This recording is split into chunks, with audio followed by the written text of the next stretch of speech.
Hey, everybody, welcome back to Cloud and Compass Podcast. Your host, Lori Smith. I am here today with part two of a really important conversation that I am having with my guest. And I needed part two because there's so much juicy topics to dive into in the new year. And 2025 is bringing a lot of barriers and complications in our world. And one of the things that I want to work on this year is destigmatizing some of the things that we don't talk about behind the scenes. Yes, today, part two is Janae Marie Kroc, former world champion powerlifter and bodybuilder, current business owner, activist, still competitive in a new sport that we will hear about. But she is on today to talk about the experience as a trans athlete in many different capacities, the realities versus the myths, and also some exciting things that are coming up for her in her life. Welcome, Janae.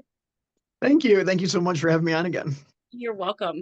Did I cover like the basics?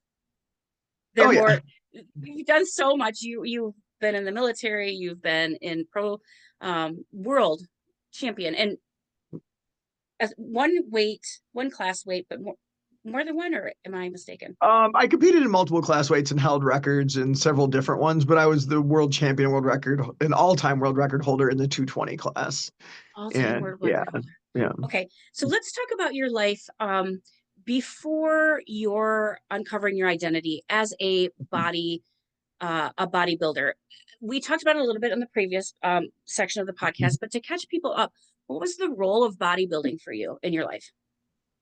For me, it was something like I always had a passionate towards. I was always drawn towards strength training from, time I was a young child. When I saw anyone really muscular, I was like, wow, and it was just something like I was, the little kid carrying around muscle magazines and was just something I was always very drawn to and very interested in. And I'm just someone who was always meant to be an athlete. Like I was training for track and field day in elementary school when I was 8 years old. It was just that was just inherent, and a part of who I am, and still is to this day, and I'm sure always will be. I love to train, I love to compete, and strength sports were just something I was always drawn to. And so in that, like, and then being a trans woman at the same time and knowing that I had these feelings from a very young age, my entire life, I always felt like pulled in, two opposite directions. Part of me, and now the way I look at it, I don't see it that way. But the assumption, the culture I was raised in, and even for a lot of people today, we're taught that men are the big strong ones, and that muscles and being super strong and powerful, that's a masculine thing. And I completely disagree with that. And there's and as we're seeing, the number of women interested in strength sports has exploded in the last 5 to 10 years, which I think is awesome. And I just think a lot of that was cultural, like women not having access and not being very discouraged from doing these things. And we still see that. If you follow any top female strength athlete like on social media and you look at their Instagram page, there's gonna be tons of negative comments about, looking like a man, being too masculine, why are Yep. you ruining your femininity, blah, blah, blah. And of course that all goes back to us, living in a patriarchal society and, all those kind of things. Um, but Yeah. I was raised in that culture and taught to believe that. So this whole time, like, well, it's like, well, if I feel like I'm supposed to be a girl, why am I also into athletics? Why do I want to be strong? And then that became my place to hide, right? Like that's the area in the world where I could fit in and be perceived as quote unquote normal, because that's was approved for little boys, playing sports and being strong and wanting to lift weights. And so that's where I was able to basically hide and flourish was in that world. Yeah. But Yeah. then, yeah, I'm What's sorry, go ahead. interesting, yeah, what's interesting is you were good. You were good at it. Like Yeah. you Yeah. weren't, I mean, I know you worked hard, but it Yeah. sounds like from an early age there was this inherent just giftedness on some Yeah, I level. mean, I mean, there was a couple things. I was naturally athletic for sure, but I was also a kid who, it's not common even for people who go on later to play professional sports. It's not, typical for an 8-year-old to be sprinting up and down sand hills and making homemade weights and lifting them and doing chin-ups off tree branches and all the stuff I did. Like I said, I always enjoyed that stuff. I still do. I love to train. I love to push myself. And it was just, I was meant to be an athlete. And so yeah, just something I was drawn to. But like what became really confusing for me at the time was when I, got to a point in my life where I couldn't hide things anymore and came out about it, and then trying to balance my needs as an athlete with my needs as a trans woman. And and still to this day, it's still somewhat of a balancing act as far as doing what I need to feel as comfortable as possible in my own skin and what benefits me as an athlete. Because unfortunately, transitioning from male to female, and especially with like, hormones and everything, all the things I'm doing hurt my athletic ability. Yeah, And, I lose muscle mass, increase body fat. Even the psychological changes don't necessarily lend themselves to being the best athlete. I feel more calm. I tend to, like sometimes those androgens give you a bit of aggression or like that can be useful in competition. yeah. I've definitely found a change like with my mindset going into competition. I've had to like rework on that. Oh, that's so Um, interesting.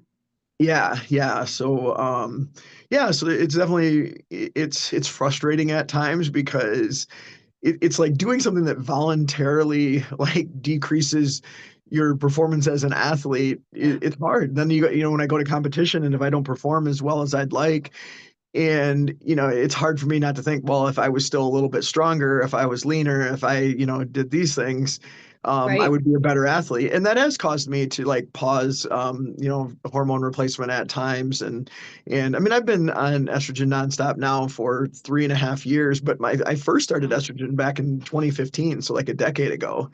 Wow. And I was on and off for that 7 year period. And but yeah, it's like I said, I mean, in some ways I still feel like pulled in two different directions. And it's yeah, and it's hard too for any athlete, anyone who's competed at a high level, and then you move on in life to other things or just part of the aging process. It's hard. It's very hard as an athlete to like recognize like, okay, like for me, I've been the strongest I'm ever gonna be. And now it's like, I'm never gonna be at those same levels. So sometimes Right. it's hard to find the same joy in training when I'm not able to do nearly the same things I could do before. And, it's hard to go in and get excited about doing something when I'm like, I'm struggling with weights that I used to warm up with, so, and part of that is just keeping focused on the goals at hand. And, these days my goals are more focused around longevity and all around athleticism. But it's still frustrating. And for someone, who competed at a really high level in powerlifting and bodybuilding, um, my mentally I still have those same goals, those same kind of expectations, I guess would be better to say. And so it's hard to kind of temper that and be like, okay, look, you're a Yes. person now whose body is full of estrogen and no androgens or very, very low androgens. And those former expectations aren't really realistic anymore. And Yeah. This is yeah. so interesting because you're talking about this in the context of professional athleticism, which is something that usually, typically, people that I am working with in my own practice are not familiar with, but we are familiar with perfectionism. We are familiar with expectations. And what I'm hearing here is I can very much appreciate the value of athleticism and perfectionism and doing better than you did the next day. And that mindset is very important in a certain context. But what I often talk to my clients about is there's a cost and a benefit to it can be a weapon or a tool. And so when you're in that mindset, I am neurodivergent. When I discovered I was neurodivergent, I was good at my job. I love my job still, but I had to do it differently because it was no longer, the cost was too much. And so coming into the balance of how to re-navigate life when I've relied on this my entire life, this is what I know to do, but I feel two different people right now. This is like such I just want to generalize this in terms of the relatability, because this isn't just about athleticism. This is about I need to live my life differently because something in me is calling me to rebalance it. Would you agree? Yeah, yeah, 100%. And for me, it was very much about identity, right? And one of the benefits, but also costs with achieving the level of success I did is that, excuse me, competing as a professional and being a sponsored athlete, like I was on the cover of magazines and all over websites everywhere. And my friends actually used to give me a hard time because one of the powerlifting magazines at the time, there was 1 month where there was like 14 pages of ads that all had me in them. And Wow. and and one of my friends, one of the funny jokes was that he ordered something from a company that I was sponsored by, and then as a free gift, he got a poster of me. And so we laughed about that. And but that becomes, I mean, it always was a part of my identity, but it became such a huge part of my identity. And especially in the prime of my career, powerlifting's a niche sport, but I was one of, arguably one of the most popular athletes in the sport. So it wasn't uncommon for me to, walk into the mall or, Best Buy and have several people recognize me and ask for photos, ask for, autographs. And that, that became pretty normal in my life for that, decade when I was in my prime. And but then like I think for any athlete, like it's hard to get used to that stopping. Like it was never anything I Yeah. craved. Like some people really crave like, quote unquote fame. I wouldn't say I was famous in a very small circle. Um, but I didn't do it for those reasons, but still you get used to that and I appreciated the respect. And then when it disappears, it's an adjustment. And then Yeah. not only that, but walking around in society, being perceived as this 270, 280-pound muscular male, like you get a lot of preferential treatment. You get treated a certain way and people want to be your friends. A lot of girls like that. And it was just a lot of preferential treatment that you not even really aware of is happening. It's just the way people treat you. And it's like Yeah. everywhere you go, like people want to be your friend or they got questions for you. Like they're all curious. Like, I was big to the point where like oftentimes when I went places, people had never seen anyone at the level of muscularity I was. So it was always a thing, and then I remember the first time, excuse me, when I dieted down and and unfortunately I didn't think this out, but I treated it like a competition and I went from 272 pounds all the way down to 200 in a 4.5 month period. Oh And my which of course gosh. yeah, which of course was not sustainable. And I wasn't able to like ended up like, getting frustrated and rebounding some and then kind of giving up on it for a little while. But it was a really interesting experience to go from this person who stands out everywhere to all of a sudden blending into society and not being noticed. And it was the weirdest feeling. I remember like when I first got small enough to where I felt comfortable enough being dolled up and then and being able to blend in and just being another woman in society. And it was such a weird feeling to walk into somewhere and not have everybody looking at you. And the thing is, I hadn't even been conscious of the fact that everybody was before, but I definitely noticed when they no longer were. Right. Right. And so then that was like, part of it was, well, gosh, do I want to give up being this person? I'm losing. And not only was there was a lot, I lost financially, I lost a lot, opportunities for speaking, and because I was speaking at strength seminars, and I had published a book related to strength training, and professionally, I was doing a lot with it as well. And all of that Mhm. immediately ended as soon as I was outed publicly, and that pretty much ended all those opportunities. Um, And you did but not out yourself. That's correct. no, so I was out to family and friends for quite a while, and I was out to like my inner circle. I was out to one of my sponsors who was very supportive, and and I was out to a lot of like the, I guess you would refer to it as like, I'm sorry, excuse me. It's okay. Yeah, Janae this has time a of little bit year, of allergies today. yeah. Um, but I was out to what I guess you'd call like the inner circle of elite powerlifters and strength athletes. Like I had a lot of friends in that community and I was out to them. And everybody knew like it was kind of a thing that's something that was known, but I was not out to the fan base. I wasn't out publicly. And the reason being was I was waiting until my boys were older because I didn't want this to have a negative effect on their lives, being kids in school still. So the plan wasn't to wait until my youngest graduated high school and then come out. But yeah, then I was outed in 2015 by a YouTube vlogger, and that pretty much turned everything upside down. But yeah, and I lost almost all my sponsorships, and yeah, How about your elite it, circle of competitors? How did that go Mhm. over with the people that knew you as um, professionally? Yeah, so like initially, like coming out was really, like I think for everyone, it's really difficult. You're very Absolutely. scared. You're worried about the consequences. What's going to happen? Am I going to lose all my friends? Is everyone going to reject me? Are they going to think I'm some kind of weirdo? Fortunately for me, all of my friends and everything took it really well and were very supportive.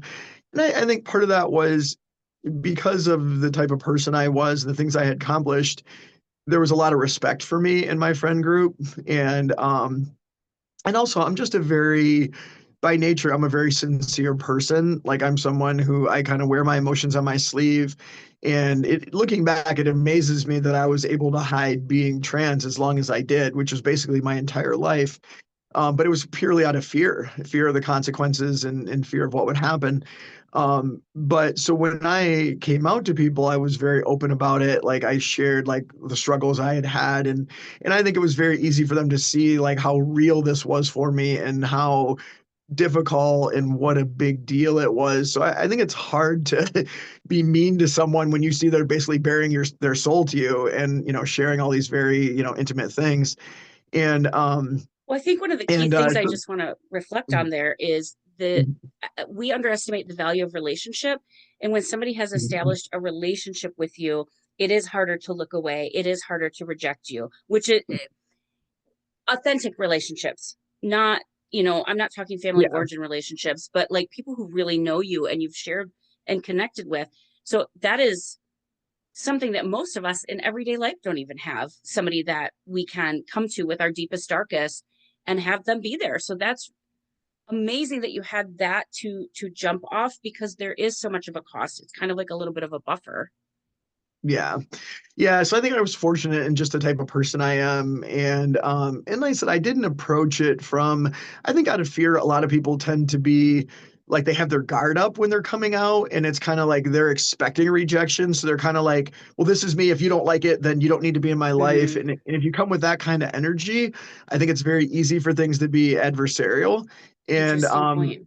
yeah, and with me, it was more like, I just was like, hey, this is me, this is who I am, this is who I've always been, and this is like how hard I've struggled with it. And I just think like being very vulnerable and like letting them ask, like I was like, hey, you can ask me anything. And I just think like and that's just part of my personality and who I am, but the way I approached it, it was like, just very, very, very vulnerable. And these were close friends that I was really, really tight with, and it was just like one at a time, and it was super difficult. It took me months of having like these partial conversations to my first friend that I told. And then of course the more you do it, the easier it gets. And then eventually you get to a point where like, yeah, hey, this is just me. And um but uh it was so hard, and I was so afraid. And there's some funny stories. We don't really have time for them, but there's some funny stories about like some of my friends actually thought it was a practical joke because I was considered such, and I hate this terminology now, but like alpha male, but former Marine that worked in presidential security, world champion Yeah. powerlifter. But even in the thing is not just those things, but even in those circles, in the Marines, I was like, like considered one of the most aggressive and the most like, a hard charger, we called it, like Marines, in that, in boot camp, I was selected to be like an unofficial, like the enforcer. I was the recruit that, would basically put the other recruits back in line. And, so even in those environments, like my friend said, you were the last person in the world, Yeah. literally the last person in the world that I ever thought could be trans. And my one friend like thought we were trying to pull some kind of practical joke. He was probably like my fourth or fifth friend that I'd come out to. And after we got off, and I spent like, I mean, we had like a 2 hour phone conversation, and I sent him pictures and everything. And then yeah, as soon as we hung up, and I told him like a couple, which other my friends already knew, he like started calling all of them, and he's like, come on, like, what are you guys trying to do? Like, this is some kind of Right. joke. And he just said that knowing me as long as he had, he's just like, I did not see any way that this was even possible. And he's like, you're the last person in the world. But yeah, I mean, sometimes, what they say, life is crazier than fiction. And It is, and yeah, I just look at that, and the gift that we have of masking.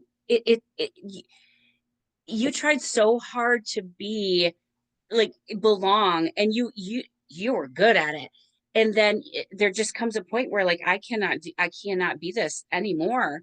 But Wow. but your new life is going to cost you your old one. And so Yeah. how did that so when you started coming out to professionally, you said you lost contracts, you lost a lot of sponsorships. How did you start how was competing starting to change for you? Well, I basically never competed again Oh in bodybuilding or wow. powerlifting. I had been focusing on bodybuilding at that time and had taken a break from powerlifting, and I expected to go back later and break more records, which I was certainly capable of. It definitely shortened my career, 100%. Okay. I could have continued on for quite a long time and probably broke a lot more records.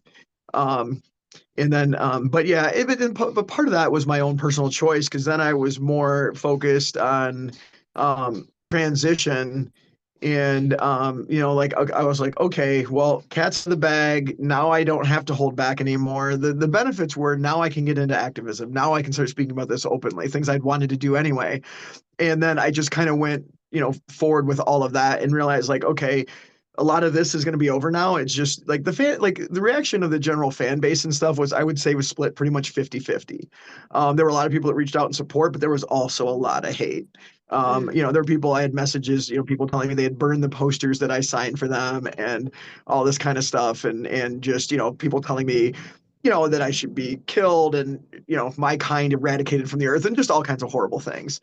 Um, but there were definitely people that were supportive, but it really, like, here's the thing, like before that I was regularly speaking at strength conferences and things like that. I have not had, once I was outed, there was never again a single request for any of that. Like that whole, I'd already published one book, like, and I had been approached by the by the publisher and the editor specifically to do that.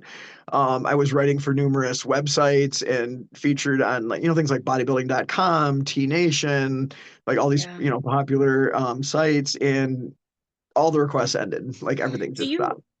in your experience professionally, do you think that that was because you transitioned as a female, and or do you think it had to do with the fact that you didn't have the skill that they were looking for? What It was probably, to be fair, probably a combination of the two. But at the time when I first got outed, I was, I hadn't made that decision yet to like kind of move forward more with transition and yeah. stop competing. I was kind of like in limbo for a bit, like, okay, well, what do I do? And then part of that decision was like, okay, this world no longer wants me. And I wanted to make some change with my body that I've been waiting on anyway. So okay, so now's a good time to move forward in this direction. And Okay. I could have kept competing, but the thing is, I didn't want. I mean, for people that aren't aware, like bodybuilding and powerlifting at the highest levels, androgens, meaning steroids, are like a part of that. Like it just, I mean, there are, powerlifting does have some drug-free organizations, and but bodybuilding, especially at the highest level, and even probably the highest level, that's your best athletes, are going to be taking steroids, and which I did Okay. do for a number of years, and that was something that was very difficult for me as well. It was something I had already gotten to a world level. Um, and I had placed top three in nationals in different organizations, and there's a lot of misconceptions with steroids. Like they don't make champions. They make a good athlete better. You're not going to take an average athlete and give them steroids and they're going to become the best in the world. That doesn't happen.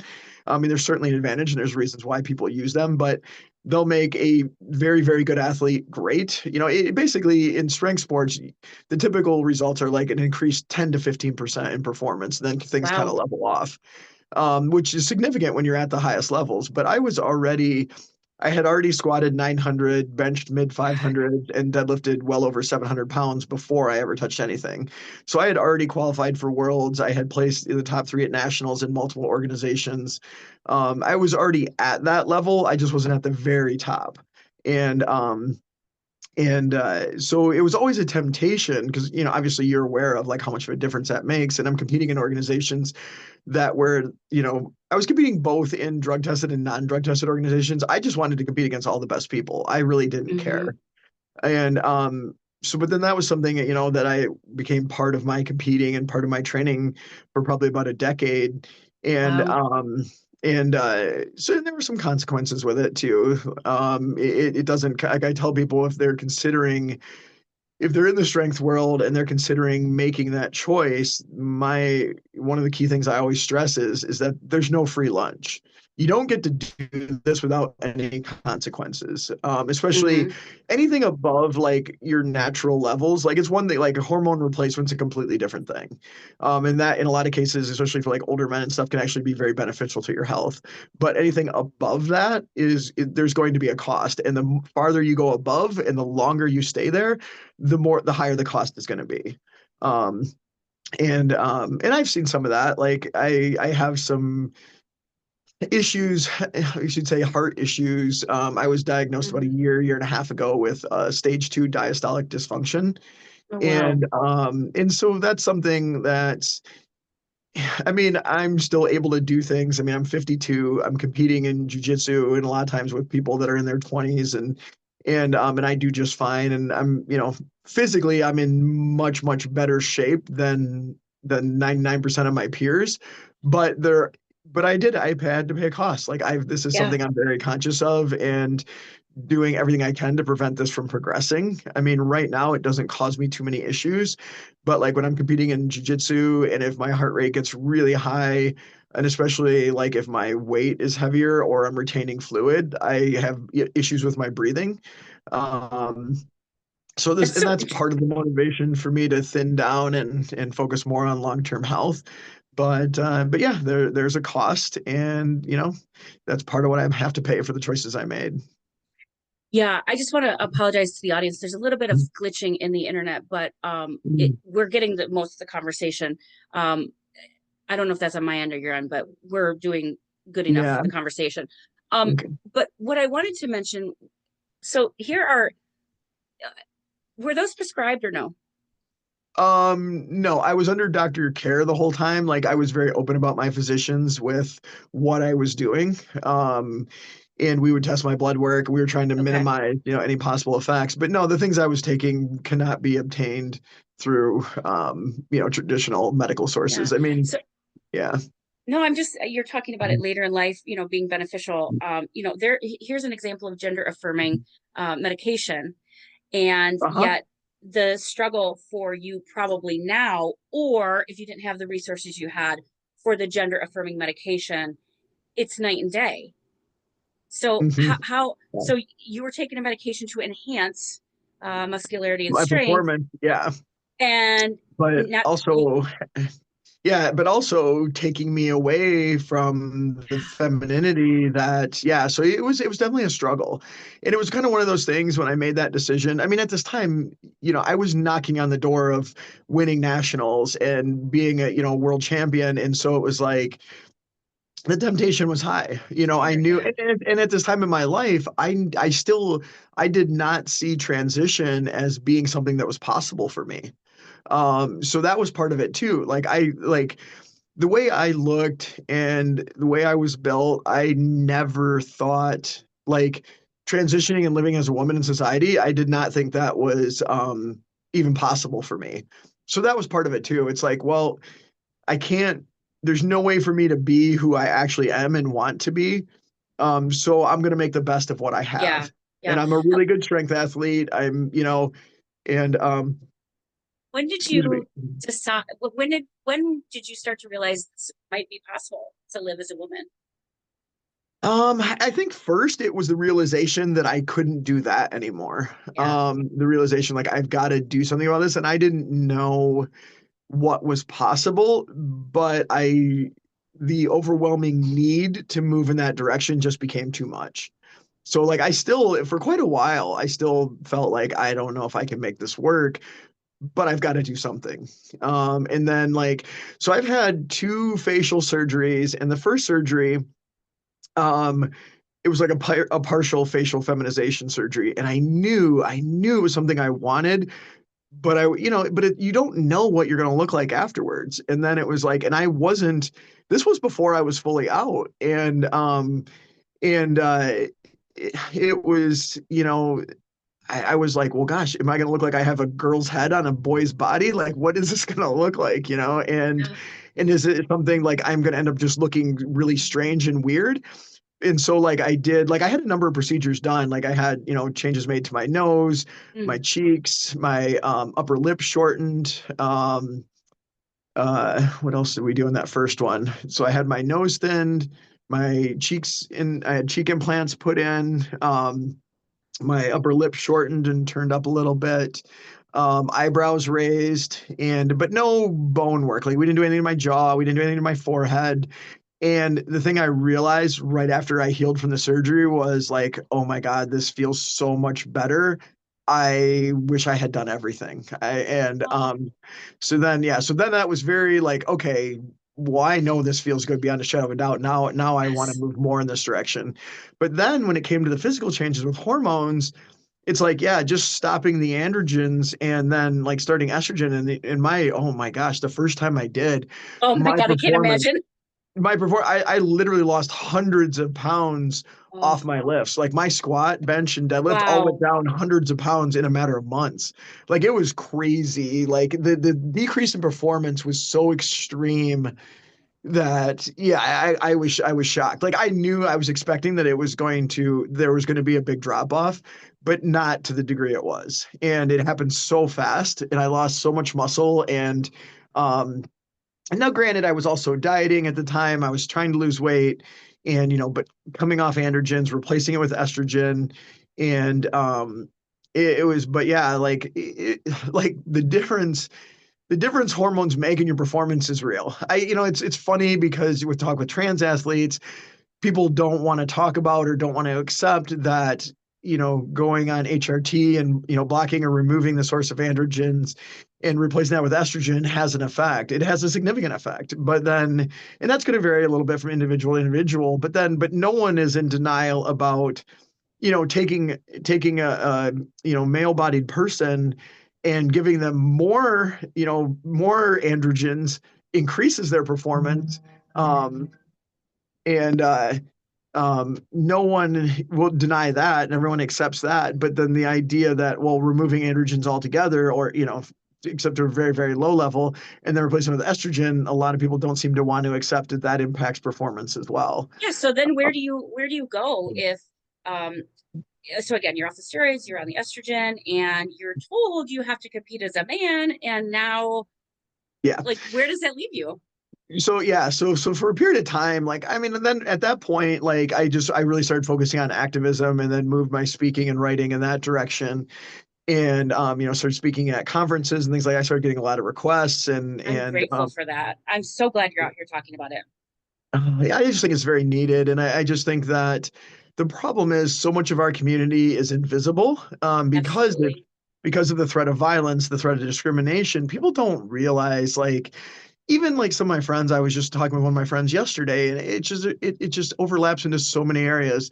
You know, she wants me to come, and they're having a big girls' day at the spa, and I'm like, that's awesome. I'd love to participate, but like, I'm like, do you know like how they're going to be about me being there? And she's like, oh, it'll be fine, it'll be fine. And I'm like, you don't understand. Like, I've got small breasts now, my body's changed a lot, but I've had an orchiectomy, I've had my testicles removed, but I haven't had full bottom surgery yet. And so it's always like, well, I don't, like I need to call this place ahead of time, explain my Mm, situation. I'm like, what if I want to get a massage, or I want to do, what if we're using the sauna, or the hot tubs and stuff? Like these are all real concerns. And yes. I have to talk to their management about it. I have to, what about like, what are their other patrons gonna, is it, and sometimes like they may even be fine with it, but you don't know how other people are gonna react, and it's like it permeates your life everywhere, and people don't realize. Well, I was just even talking about going out in downtown Detroit, and she's like, "Oh, you'll be fine, you'll be fine," and I'm like, "Yeah, most of the time, but there's certain places and stuff I don't want to take that risk." And it's like people don't understand that don't have to live that. Like, I was Yeah. explaining to her, I said a few years ago, there was a gay man literally 100 feet outside the gates of the opening of the Pride celebration that was nearly beat to death. And this is literally like he's walking out of the Pride celebration, gets jumped by a couple people for being gay, and In they, public, not in a yeah, restroom, in public. Yeah, yeah, right on the sidewalk in front of everyone, and no one did anything. And this was only a couple of years ago. And stuff like that still happens all the time. And I get trans women contacting me, sharing stories and stuff quite frequently. And there was one recently that she told me, going to she was at her local gym working out, and a guy walked up to her out of nowhere and then threatened her and said, "If I see you enter the locker room, I'm gonna, basically beat the ever living crap out of you because, my wife and daughter go in there." And like this assumption of somehow that this person's a predator.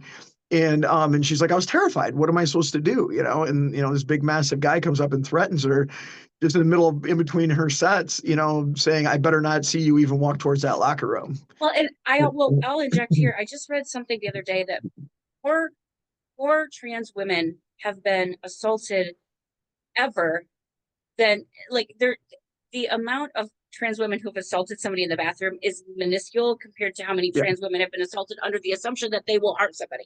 That's Yeah. Yeah. that's It's asinine. literally, yeah, it's literally not a thing. As far as like, not to say that, I mean, trans people are just like every other demographic. There's some trans people that are horrible people, but it has nothing to do with them being trans. It's No, just, exactly. yeah. But the idea of anyone transitioning or anyone, being trans or pretending to be trans to assault people in bathrooms, that's just absurd. I mean, The statistic there's don't nothing to, just yeah. there's nothing that reflects that as a reality. We are No, afraid of what we don't know, and mhm. this leaves you in a predicament of which bathroom can I come out of alive? Yeah. The real threat is, will I be assaulted or will I be attacked for doing Mm-hmm. that? And so that's something that's always a consideration depending on like how I'm presenting, because if I'm not wearing one of the, excuse me, um one of the one of the side effects I had with steroids was hair loss, and which, that's, one of the regrets I have. So I can't grow my hair out any longer. And so I have to wear wigs. And if I'm not wearing a wig or makeup, I would never even attempt to use a ladies' room. And really, it just kind of goes with my presentation and how I feel that everyone in public is perceiving me. And I, knock on wood, I've never had any issues using a ladies' restroom. I go in there, do my business, and go out just like Yeah. everyone else. Um, I think that's and, majority of it. I mean, realistically, I think that that happens so much more than we are aware of, and mhm. particularly in male bathrooms, because there are Yeah, so many men that you're going to be standing next to that you're not going to realize are transmasculine. But the fact that like most of us are just in there to do our business and leave each other alone is what's missed. Unfortunately, the violence is real, and mhm. it happens to a small percentage, but boy, the impact, like you said, this population is invisible in so many circles. Yeah. Well, the thing is that like I tell all my friends and stuff, because I'm 100% out and I'm very open about it. And the way I live my life, I think if you know me, there's no way to not know. But but uh But it's like I tell all of them, I said, it's very likely I'm not the only trans person you know. You just don't know Mm-hmm. that the other people that that you're friends with, or maybe a coworker with, or, through other friends is actually trans. You just have no idea. And so many of my trans friends live that way because of the fear of violence and because of the fear of discrimination. They move, start their lives over, and they're either out to a very, very few close people or no one at all. And because, yeah, violence and discrimination is a real thing. And Yes. yeah, so it's just, but yeah, there's so much of our population is completely invisible. And that's why I think it's very important for someone like me to be as open as I am and to share these things. Otherwise we don't see them, we don't know them. And And we just yeah. don't hear the stories. And back to your competing, you said you couldn't compete there anymore, but you did find another avenue to compete in, correct? Yeah, and for me that was, I mean, that was a choice to leave powerlifting bodybuilding, and basically not only did I not feel so welcome there anymore, but to do the things I want to do in my body, I was no longer going to be competitive. Okay. Getting on HRT and stopping all the androgens, that affected my performance to a point where I could no longer compete at that same level. I mean, I would still have been a very good competitor, but not the best in the world like I was at that time. Um, But yeah, so I started competing and like I said, I'm a lifelong athlete. I love to compete. So after my last bodybuilding show was 2013, and I had been Wow. training to compete again in 2015. I was working towards getting my pro card on bodybuilding as well. I'd already won the Michigan State Championships and competed at nationals in bodybuilding, and then was working towards getting a pro card, which I'm very confident I could have achieved had I, wanted to stay that course and do the things that it required. Um, but yeah, so 2015 is, when I was outed and, got into activism and, started my goals really shifted and I was really focused on that for a while. So I didn't compete for the next few years, just because I was more focused on transition and activism. But I was bouncing back and forth with like my body weight and my training. I would slim down for a while, then like, struggle with not being big and strong, and then I would put a bunch of muscle back on, and I was going back and forth and doing that a lot over the next, you know, honestly, until pretty recently. And then I started competing in jujitsu 4.5 years ago. It was something I was always interested in. I had wrestled in like from pretty much age 13 to like 23. So I wrestled a little bit in junior high, all through high school when I was in the Marine Corps, and then I did some freestyle and stuff afterwards. And it was something I really enjoyed. I loved competing in that sport and really enjoyed it. And so jiu-jitsu was something that I was always interested in. And I had some friends that were competing in it, and one friend in particular that was doing really well. And every time I would see him, we'd always talk about it. And I was like, oh man, I would love to come check that out. And then finally one day I was just like, hey, when do you have practice next? He's like, tomorrow. I said, all right, I'm going with you. And then I signed up, and I've been doing it ever since. And I really enjoy it.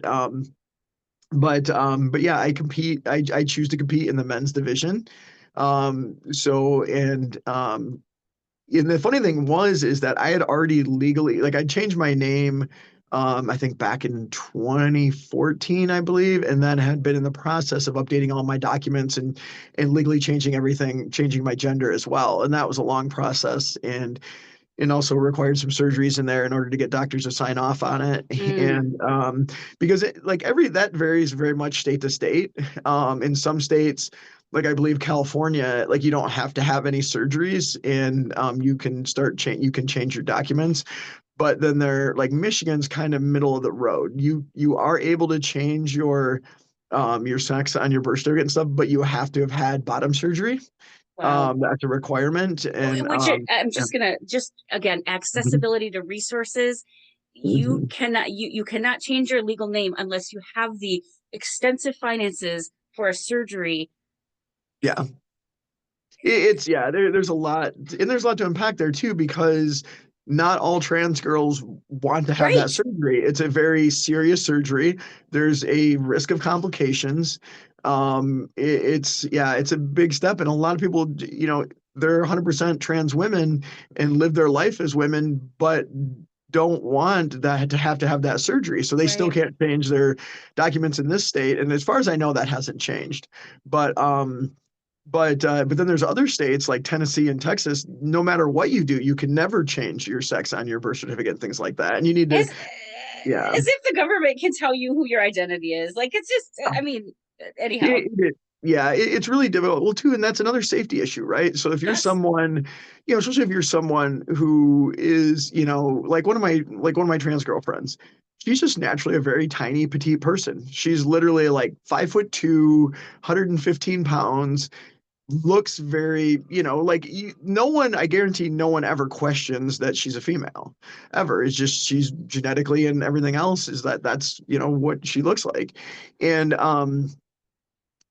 but yet, if she had been born in one of my friends I have too, her parents moved around a lot, even though I believe she was originally from Michigan. She was actually born in Tennessee, and she transitioned quite a while ago. Lives her life, same thing, like we say, stealth in the community. No one, Yep. I think, where she's at now, very, very few people even know she's trans. But she can never update her documents to reflect female because she was So born in getting pulled over Tennessee. by a police officer in Tennessee puts her Yeah. life at risk. Yeah, 100%. And then the same thing if like what happens if you're in an accident and you're unconscious. And and she has had bottom surgery. But there was I don't know if we talked about this last time, but like people don't realize this has happened multiple times where there was a car accident. A woman was seriously injured. She was unconscious and she was bleeding very badly. Paramedics arrived, were administering care. She would have been fine. They were going to be able to stop the bleeding. She needed to get to the hospital and have like more blood infused. But in the process of treating her, they were cutting off her clothes and realized she was trans. And they stopped. Not only did they stop treating her, they stopped treating her on the side of the road, let her lay there, and started mocking her and making fun of her. Oh And my while she's God. unconscious, then later they eventually did take her to the hospital, but instead of taking her in and having her treated, they stuck her in a side room and just left her there, and she bled to death. And Oh, Jesus. the only reason this was even known was that some bystanders at the accident scene saw everything and reported it. And then yeah, they basically murdered this woman. They let her Yeah. die and did not administer treatment because she was trans. And that's like people don't realize like Yeah. it is a real thing. Like it isn't this isn't made up. This isn't, hyperbole. This is actually happens all the time. Well, And yeah. absolutely. And absolutely, we could do a whole session on the violence, and it is a very real Mhm. thing and it is very dangerous. What I want to pivot a little bit and talk about, I don't know if you had any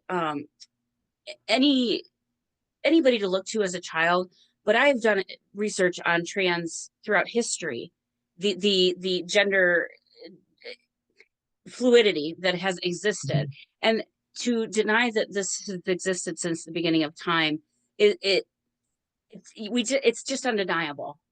Right. Yeah, it's existed in pretty much every major culture all through history. Several societies have had different names for, the in American Indian culture, they were referred to as two spirits. There was the Yes. Hira, I want to say in some of the Indian cultures, and obviously like the Thai people, that's Yep. a whole part of their culture. But there's evidence of, trans people throughout history as long as we have written history. So this isn't a new thing. And it's like my grandparents and even my parents. Well, there was no trans people when I was younger. Yes, there were. It was just it wasn't safe for them to be open. And, Right. Exactly. it was actually illegal in the United States until the early 1970s to be trans. Like police in New York City could actually um, apprehend people, strip them naked, and if they were found out to be trans, would arrest them. Like that's within my lifetime, you And know. I will also add that those are the same types of people who are using the services of the prostitutes who need to Mhm. survive. Right? Yeah. Well, I'm gonna Oh, blame 100%. you. I want what you Mhm. have, but then I'm going to blame you, and I'm going to demonize you because I can't wrestle with that within myself. Oh, 100%. I mean, there are so many, that's a whole nother topic we could go Yes, into, yes. but the men that pursue trans women and then the argument that, oh, I didn't know. And no, what it Yeah. is after they meet these girls and are intimate with them, then the terror of them being found out and the repercussions for them. Well, what if someone Yeah. finds out I did this? And if they find out like I did this willingly, then they actually murder the trans girls and say, well, they tricked me and I had no idea. And that's, I'm not going to say that's never happened where they weren't aware, but vast majority of cases they were very aware, and that was Yep. the entire reason they were pursuing these women. But they were afraid of, the repercussions it would have for them and what people would think about them if they knew they were pursuing trans women. Yep. Um, Great topic. Oh my God, I could have you on to talk about all of these things with like for a whole hour each. But I want to focus on your life because your life okay. has been so you've just lived so many different versions of it, and you've been on hormone replacement, you're doing jujitsu. Mhm. I was going to ask you some other things, but I Sure. in the reference of time, when we haven't discussed body dysmorphia or anything like that, but Mhm. when have you felt the most comfortable in your body? The days that I'm in public and just being myself, but being treated and integrated into society as just another woman. I mean, like it's those times where it's simple things, it's little things. Like a couple weeks ago, I looked probably very much like I do today. I know I was wearing the same jacket. I think I had different hair on. Um, but I was there in a supermarket. I was buying some food, and a woman that was standing next to me, it was like some chicken breasts out of the deli. And she just started interacting with me. Was asking about the food I was buying and if I liked it and this and that. But it was like one of these things where she just saw me as a person who had very similar interests to her, and that we were both into like being healthy and stuff like that, and wanted my opinion. But it was just as simple as two women interacting, and Yeah. very different from how, like, if she had perceived me as male, like how she would have spoke to me, and those, and how I would have been treated and things like that. So just those little simple things, just like basically, I guess, being seen as my authentic self. And Ooh, what a it great segue. yeah, so like in those things, like, and afterward, it was like the simplest thing. I mean, we were just discussing the food we were buying, Yeah. but it was just a very much a woman to woman conversation, and it just like after it just felt so good, you know. It was just like, I love and that. yeah, so those are the things that it's those little things like that, and just being able to go places and do things, and not like, and just be seen as any other girl, and not have to worry about all these other things, and that, yeah, like I said, in discussing wanting to do this, girls' day at the spa, like it just, it sucks because there's just so, like, so many areas in life where I do have to have all these other considerations. I do have to traveling. There are so many countries I cannot go to, Mm, where it is not safe. And, I just, I finally had the last piece of documentation that I hadn't updated my sex on was my passport. So I just finally did that. I wanted to make sure I got that done before the new administration takes over, because that's good, like a good. good chance that that could change. Where Well, that's, even just going through TSA is a hassle. oh, my TSA just coming back. So I just competed at the World Championships for IBJJF Worlds in Las Vegas for Jiu-Jitsu. Coming back, I was yeah, at TSA basically said that my ID was not me, and held me, and had to get like a supervisor and all this stuff. But like the guy, the TSA agent basically said he didn't think that was my real ID, and wouldn't allow me through, and had to get a supervisor to clear it, which eventually someone did come over and allow me to enter. Did you make But your it, flight? I did. I'm someone who gets to the airport really early. I'm there like 2.5 hours early, and I wasn't held up a really long time, but it was definitely a hassle. And more than anything, it's like, it's embarrassing too. Like Yes. the people around you, it calls attention, and they're like, "What? Why is Well, it she not outs you getting without your around?" permission, first of all. 100%. And yeah, and then he just, he kind of tried to justify it, saying, well, your jaw looks different in the photo. And I'm like, come on, like, it's me. And I yeah, and but like I said, I was granted access. But yeah, TSA is one of those ones. I couldn't tell you how many, almost every single time my groin gets patted down Every extensively. single time. Yeah, I mean, there's occasions where it doesn't, but excuse me, more But a often. majority of the time, enough. And Yeah, a again, I majority of the just, time for sure. And it might have to do with some of their scanning equipment stuff. I spoke to one of my friends who used to work for TSA, and part of that may be that the scanning equipment, there are settings for male and female, and even though like I do what in the community we call tucking and stuff, that it may detect something that's slightly abnormal, and that's why it shows up on the scans. But like I said, it doesn't, I know, like, that doesn't happen on the scanners all the time. And then but yeah, I think it's any, like, often anytime someone's curious or suspects or whatever. And I had a TSA agent a couple years ago kind of quietly say to me, I think she recognized me and knew who I was. And then, and she basically was really nice and very supportive. And she said, yeah, I just wanted to let you know, I think what you're doing is awesome, and, blah, blah, blah, and was really nice. She said, but unfortunately, some of my coworkers would see that very differently and would give you a very hard time. And so, like, this is an agent acknowledging that I yeah. basically got lucky that she was the agent that I was dealing with that day.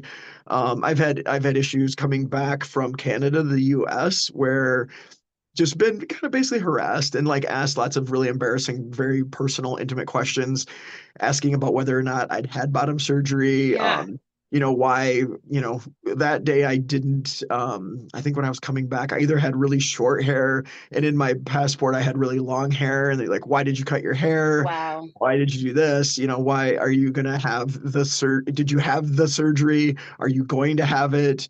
Like all this stuff. What does this have to do with me coming back The to the people that US? Yeah. the audacity that people to have to know about other people's Um, bodies in this country is just beyond. mhm. Um, God, Yeah. okay, It so was, yeah.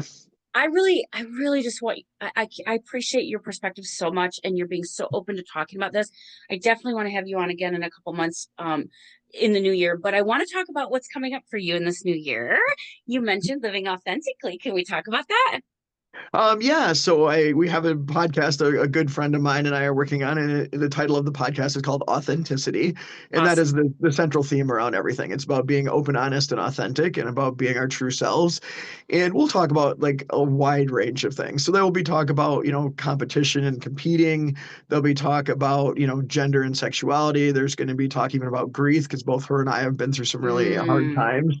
But the central theme in all of this will always be about being authentic and being real and being open and honest. And in our society right now, I mean, it's always been a thing, but I think with the way social media is and so many other things, there's just, there's so much lies and so much that's fake. And between, filters and people like, just posting stuff on their feeds. Number one, that doesn't look anything like them, but isn't anything like who they are. There's so many videos we see that have been completely fake. They're actually just skits. And it just, and then with the politics and the polarization and all the misinformation and disinformation, we just want to be a source of, authenticity, of just being open, honest, and real. And we'll yeah. talk probably about some political issues as well. We don't want that to be the focus, but about, How can it not be? yeah, Because your body is literally political. I mean, unfortunately at this they are point, yeah. making laws and rules against your body. I mean, as mine is as well, as a, Yeah. cis female. But this is awesome. I'm excited for your podcast. I know we don't have a release date yet. Is that correct? No, we've filmed several episodes. We're still in the editing process, and Yep. unfortunately, my partner is actually out of the country for almost 2 months, so that's going to delay us a little bit as well. And she's off having some fun in Costa Rica and Peru and some other places, which is awesome. And Nice. there's a chance I might try to like meet up with her when she's in Costa Rica and maybe film a couple episodes there, which would be great. But I don't know if it's going to work with my schedule and finances, so we'll see what happens. But One day at a time. And yeah, for now, you have an open spot anytime you want to talk about a topic until your podcast opens on my podcast. But I really appreciate this conversation. Thank you for being frank. Thank you for being open and discussing the myths and stigma. Thank you for sharing your own story. Thank you for using your voice and your body to make a difference in this world, and putting a face to things that we um, are curious about, but some of us don't want to know. Some of us want to know more. But with that, we've been on here a long time, so I'm going to let you go on with your day. Thank you for, I know you had some sinus issues today, and we had a yeah. little bit of glitch in the internet, but I think it was fine. I'm really excited to share this, and Janae Marie Kroc, and her links are going to be available in my in the info below the podcast, and I will see you soon. Thank you so much. I really appreciate you allowing me to share my story. Thank you so much. Stay on.